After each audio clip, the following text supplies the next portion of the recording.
Welcome to Public Affairs Roundtable, a discussion of current events in the nation and around the world and how they affect the people of Indiana. Here's your moderator, Larry Lough.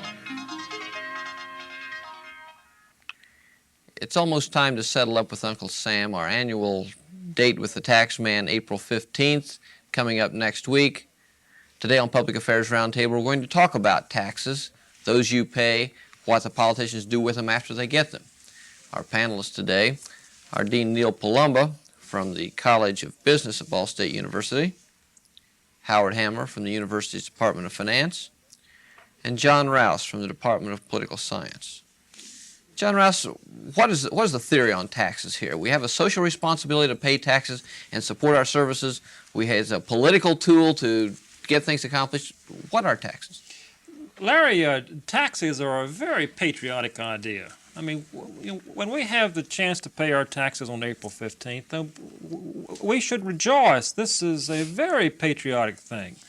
The other choice we have in context, I guess, we have the two certain things in life they say are death and taxes, and perhaps we'll choose taxes. But to be very serious about it, patriotism gives us a chance to sacrifice for our country, and paying taxes allows us to sacrifice and to get all these good things that we get in freedom in this country. So from a social point of view, taxation and April 15th, that should be a 4th of July kind of day. But so it is a very patriotic kind of thing. But do people really equate the fact that what they cough up on the 15th of April is providing them with national defense, is providing them with all these services, local, state, national, throughout the year? Is there that real equation that people feel good about paying taxes? I don't know how good we all feel about paying taxes, but I think as humans, we always look for a bargain. We're bargain hunters. We like sales. We like discounts. And I think we have the human problem with taxes that we like many of the services we get, but we'd like to get them at a lower price. And when you go into a store, that means you want a sale, you want a discount.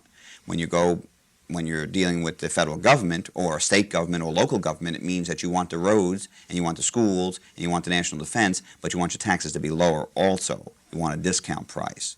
A discount price means low, in this context means lower taxes and maybe higher deficits, and so there is that human nature. Okay, the taxpayer says, I'm willing to pay something for the services I'm getting, whether it's police protection at one end or national defense on the other, but I don't want to pay any more than I have to. I want that bargain. Are people basically dealing with a fair tax code now, state and nationally? Well, I'd like to go back to your idea about the consumption of services.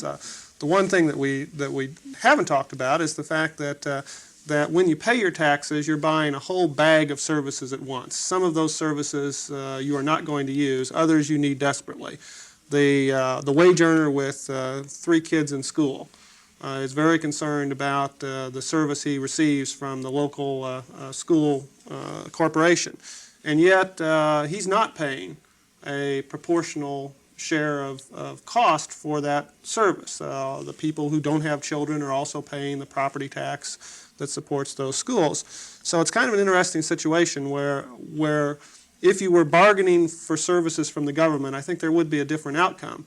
On the other hand, people do pay their taxes. The largest and most important tax probably for us is the income tax, and that's essentially a voluntary system of taxation. It's self-regulated in large part.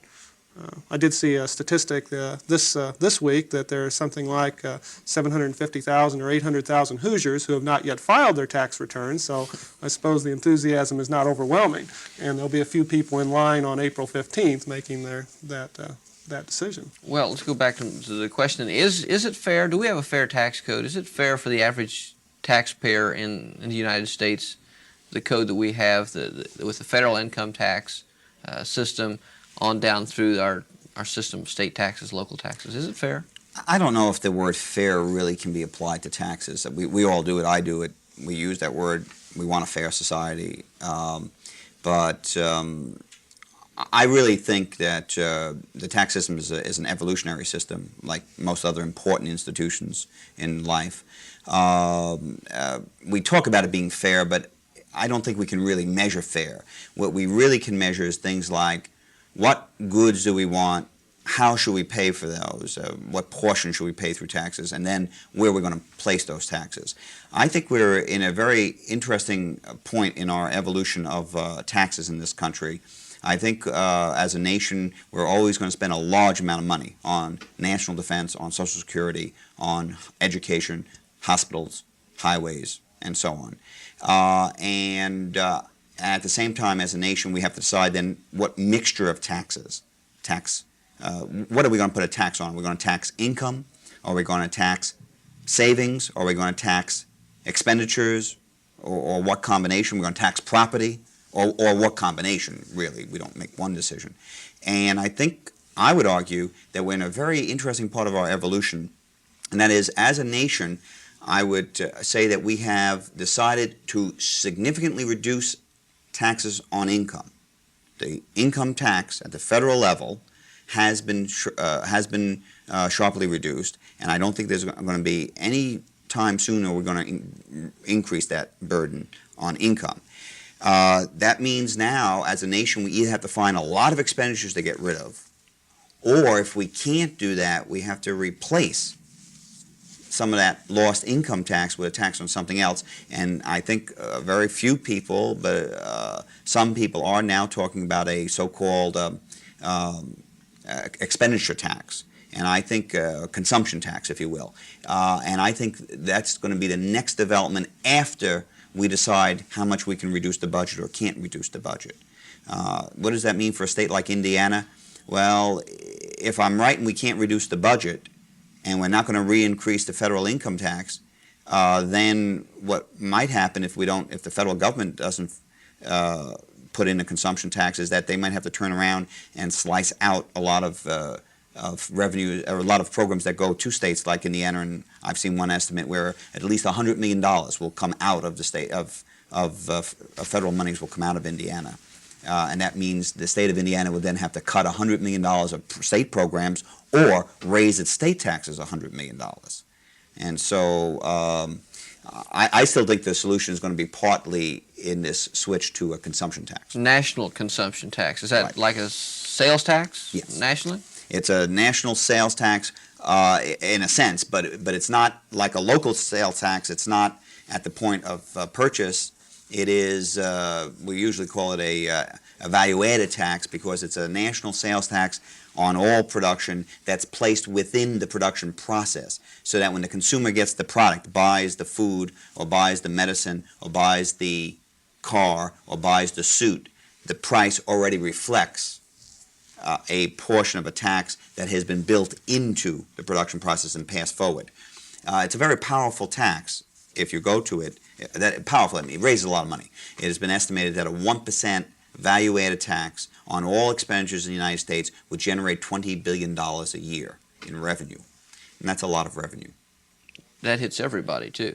I Yes. mean, across the board. Oh, yes. Everybody who spends. Every dime you put into spending, whether it's money you earned or money you were inherited or money you got from savings, when you spend it, you pay that tax. When you save that money, you don't pay that tax. You might pay some other tax, but it is a tax strictly on expenditures. But it's the same tax on the poor as it is on the rich. All people have to eat, and so the poor people pay the same tax. That makes it what's called regressive. Is that not right? The single worst feature of the value-added tax is that it can be very regressive. However, either one could ignore that regressivity if it doesn't bother the nation, or one can exempt certain items, such as food, or what I would favor, you can simply put in, if you decide to put in the value-added tax, you can give low-income people only and you can use a table, like a sales tax table that we now use in this state and other states. You can give low-income people only, if you wish, a certain exemption, or not exemption, I'm sorry, a certain deduction of what you estimate they spent on the value-added tax from their income tax. So you can, it can be a regressive tax, but it's you can moderate it. Also, by the way, it's not totally regressive because the theory is, of course, that rich people will spend more on expenditures than poor people. So, so the tax is not, I don't want to leave you with the impression that it's an onerous tax only on the poor. It will hit all groups, but there is this tendency for it to hit the lower income groups a little harder. Neil, I agree with your evolutionary focus, and of course you're talking about some of the particulars of patriotism. And I still want to get back to that theme of patriotism because we tend to disagree as far as what patriotism is, but I would say that patriotism is essentially three things. It's fairness, and you talk about a fair tax code. It's honesty in the sense that we should be honest in paying our due to our society. And number three, it talks about productivity. In other words, we in society, we are supposed to produce something every day. So in that sense, you're talking about the particulars of patriotism and how we implement these things. I think we also can look at this whole issue of economics and taxation in terms of, if we assume in terms of that politics then is the allocation of values in society, we're talking here about the politics of the allocation of economic values. And the sure thing we can look at, and correct me if I'm wrong about this, the sure place to find out about the allocation of economics in our society would indeed be in the tax code. So if we go to the tax code of Indiana or the tax code of the country, we can find out just who gets the breaks in terms of which particular political action committees are able to get their particular input into the tax code. Is that a fair indication? Yes, your assessment is correct. Sure, when you look at those very complex codes, they are, if anything, a reflection of what society believes at the moment should be encouraged or discouraged. And so if you think tobacco is something that should be discouraged, you hit it with all sorts of excise taxes. And if you think coal mining or oil exploration we need more of it, you give them a depletion allowance or something like that. The tobacco example is an interesting one because although we do in fact tax the end products, we'll then subsidize the growing of tobacco. So I think that the way the tax code works is somewhat inexact in giving us a clear guidance as to what the goals are. Well, the tax code is basically a product of our political system. I mean, it is highly complicated because it goes through the political system, it goes through the Congress, and you have all of these special interests there spending millions upon millions of dollars to get their particular loophole in the law. Well, there is the point, too, that when you start out with a nice conceptual idea about what should the tax system ideally be, you start toward that goal. And when we looked at the Reagan election campaign, if you look at the promises made during any political campaign about taxes, it's always for simplicity and for fairness, usually for lower taxes. You look then at what the Treasury presented to the Congress in way of a tax reform bill. The House acted on that. Now the Senate's acting on that. But the further along in the process we get, the further away we get from that ideal, because we're starting out at a point where there are built-in tax breaks, vested interests to change those things are going to have really serious economic impact. When you start out saying, well, let's do away with business lunches and skyboxes and cruises, which businessmen write off, and yet the current tax bill in the Senate Finance Committee they're in the process of adding those breaks back in. So again, the process, very sluggish evolution if we have any motion at all. Yeah, and it's a very, very complex, very contradictory, as you've already pointed out. In one part of the tax code is in some ways like the Bible, and one part of it can be quoted to support something, and then if you're a very good scholar and very careful and check it very carefully, the code or the Bible, you can find another passage somewhere else that maybe discourages or encourages or both.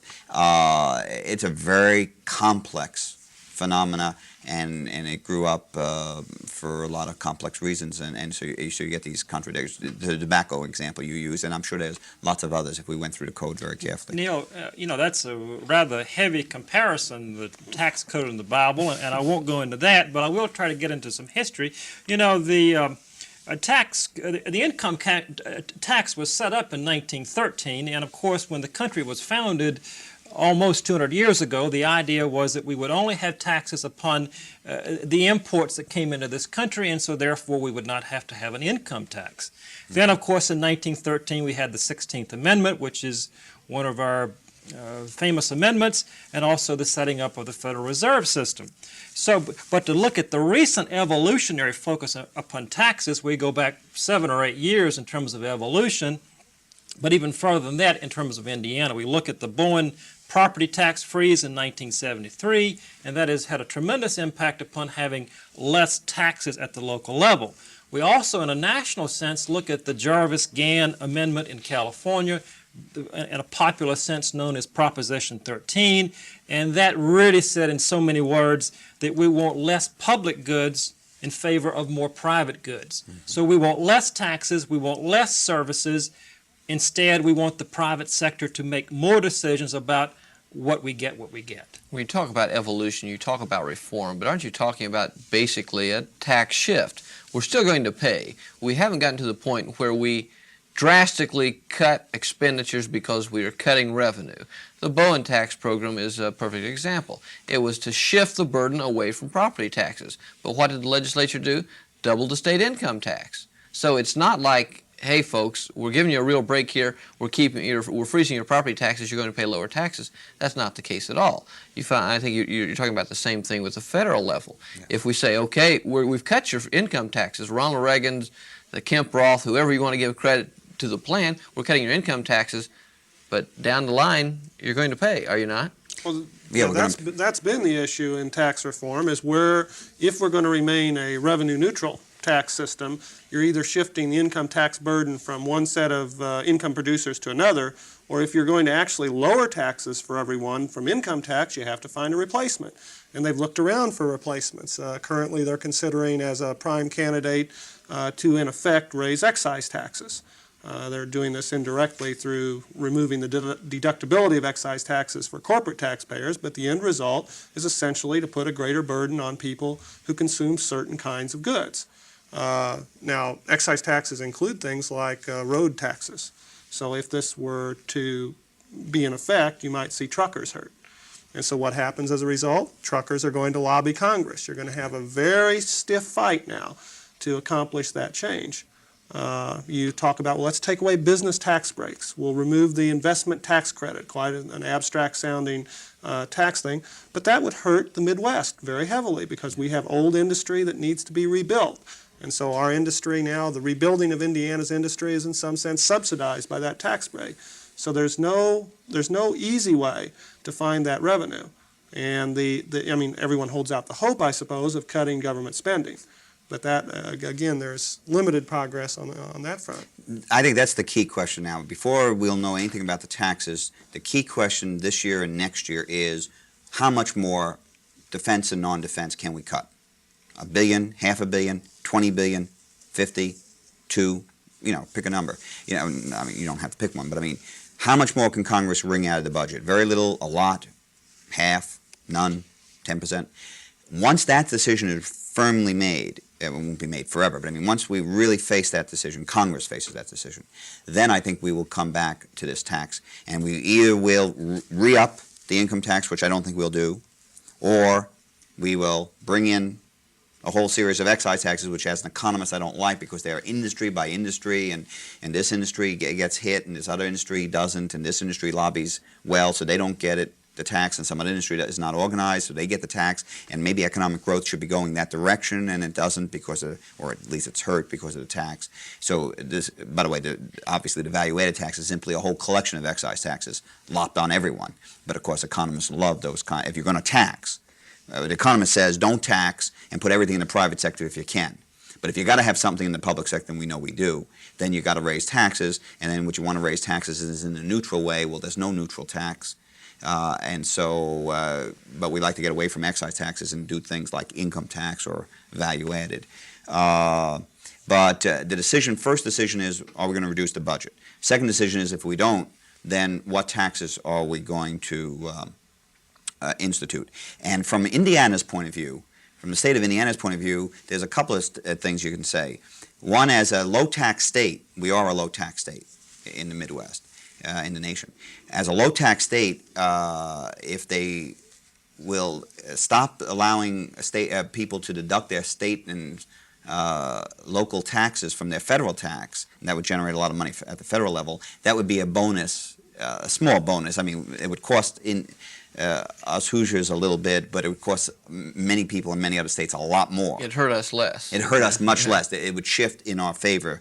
So that's one statement. The other statement is that that whole reform thing just goes away and taxes are not increased, and Congress then just lops whole programs or big parts of programs, then states like Indiana and other states are also going. Then we're going to face a price tag which we're going to have to take care of here locally. If the federal government won't have a value-added tax, then maybe Indiana's going to have to look at our taxes because, was it one estimate that Graham Rudman could cost us next year $100 million in the state of Indiana, meaning $100 million of programs would have to be cease, state programs, or $100 million of new state revenue would have to be found.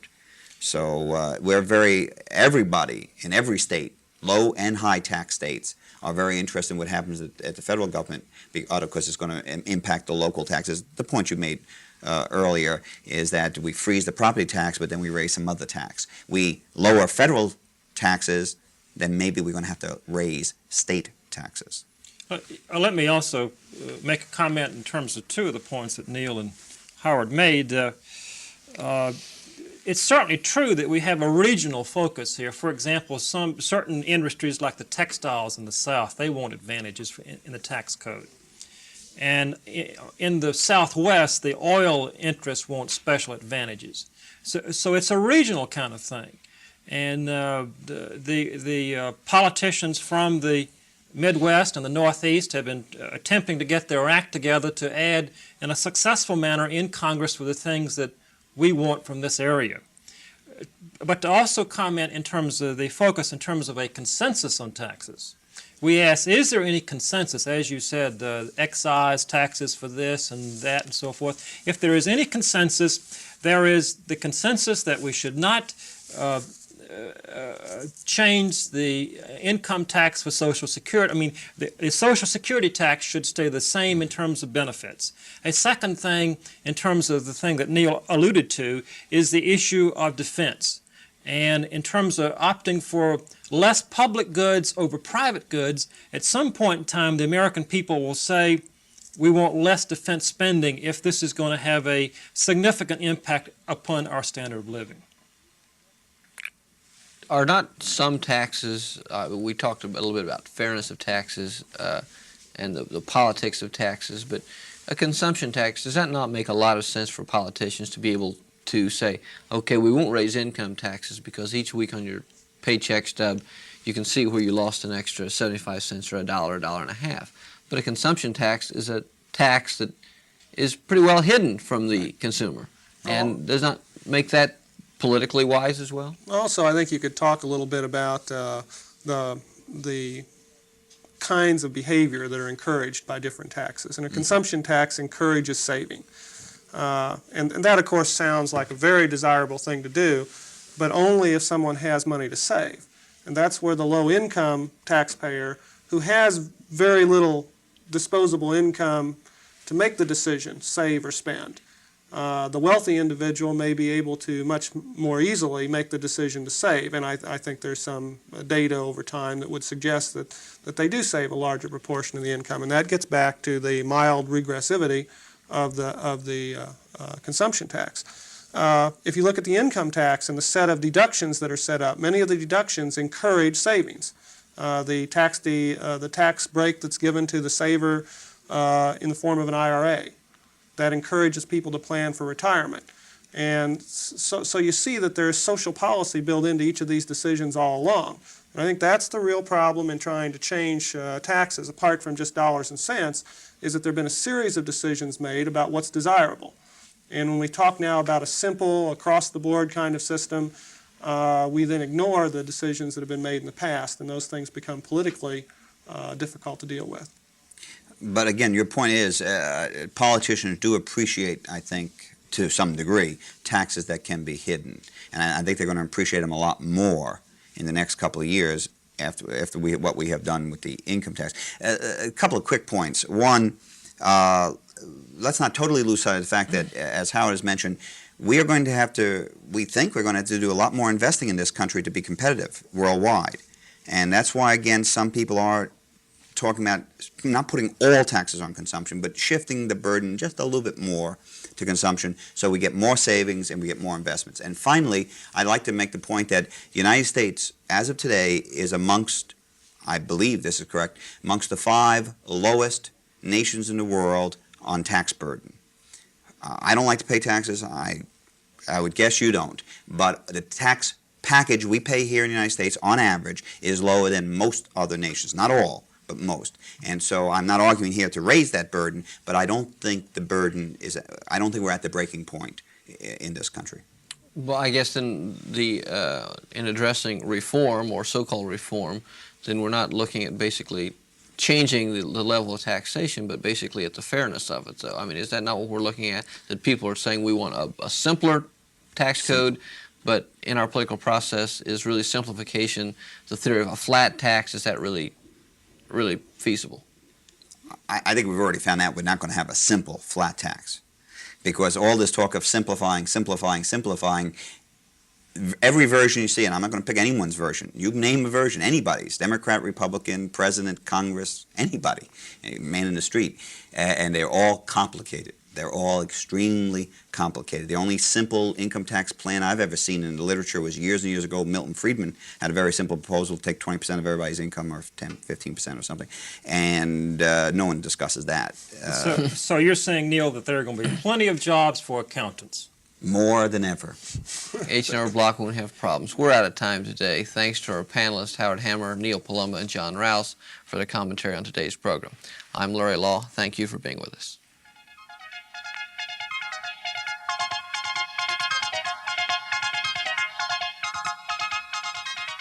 If you have comments regarding this program, please address them to John Rouse, Box 149, Muncie, Indiana 47305.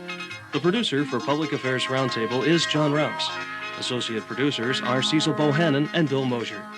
This program is a production of University Media Services, the Department of Political Science, and radio and television stations on the campus of Ball State University in Muncie, Indiana.